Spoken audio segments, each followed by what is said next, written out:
xasilooni darada naftayda haysata waxa sabab u ah xanuunkan gudaha ka dareemayo ma jirto wax ka xanuun badan dhaawaca qalbiga jacaylka mar walba waa kii dhaawac ku geysta inkastoo aan dareemi karo xanuunka qalbiga haddana ma huraan waxaa ah inaad deganaan muujiso sideen deganaan u muujiya nabadgelyada qalbigayga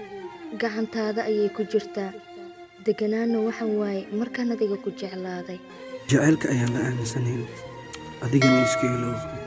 waxa aad ku fikirayso qalbigaygu wuxuu daadinayaa ilindhiiga dhoola cadeen walbaan muujiyo waxa ku hoosduuga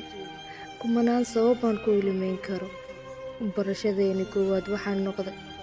ruux adigu kugu waasho jacaylkaaga ayaana indhahay tiray aniga balse hadda waxay iila muuqataa jacaylkayga inaadan aaminsanin dib ha u malacsan wixii taga waa ay tageen adduunkana waa harka labadiisa gelin waxaad had haysata ayaa laga yaabaa daqiiqada kadib inaad weydo maxaad sidaas u leedahay adiga soo moogi dunida inaysan jirin jacaylka wax ka qaalisan ma waxaan ku qaldanahay aniga in aan adiga si xad dhaafa kuu jeclaado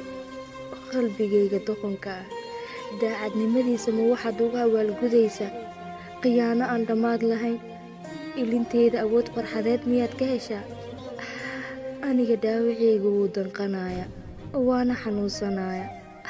laakiinse adiga ma dareemi kartid waayo ma lihid qalbiyada ay noolaha kala leeyihiin waad iga fogaanaysaa soo maaha indhahaaga indhahayga ma qaban doonaan tegisaan soo laabasho lahayn ayaad iga tegaysaa xanuun badanaa xaaladan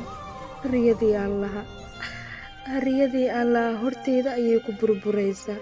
oo waxbana kama qaban karo dunidan waxa ku nool dad aad adiga ka mid tahay danaystayaal ah dareen in aan loo qaadan aan mudnayn dunidan intaad ku nooshahay danaysta haddii aadan noqon dantaada siday ku gaaraysaa daacadnimadeyda waxay ii horseetay doqonnimo jacaylkaaga qalbigaygu wuxuu ku noqday holac ka shidan jacaylkiyaan ku riyoon jiray inaan helana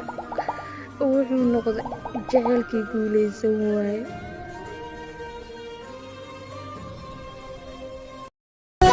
hawliyaraysto maanta hilmaamay ka hadho ismahayna jacaylka hamigayga waan ka saare ay xasuusin jacaylka